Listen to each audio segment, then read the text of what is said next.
Brother Rizal. Nicole Pudong.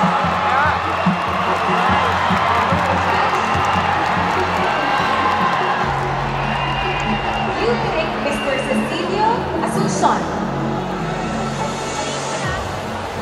Hello po. A beauty pageant is a space for transformation.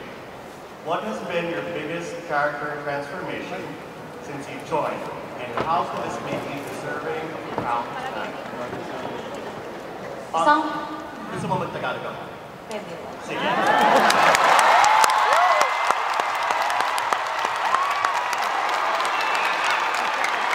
Mag-Tagalog.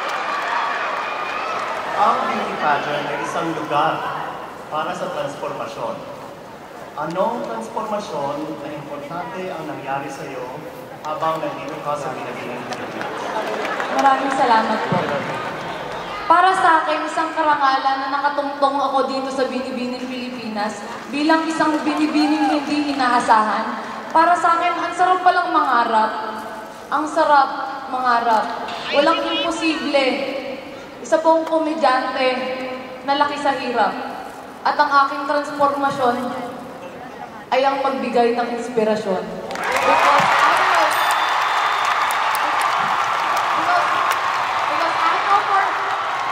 Because I know for myself that I am beautiful. Because I know for myself that I am uniquely beautiful with a mission. Salamat.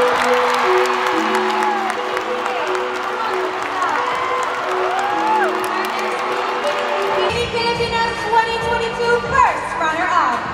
She is none other than our Bini from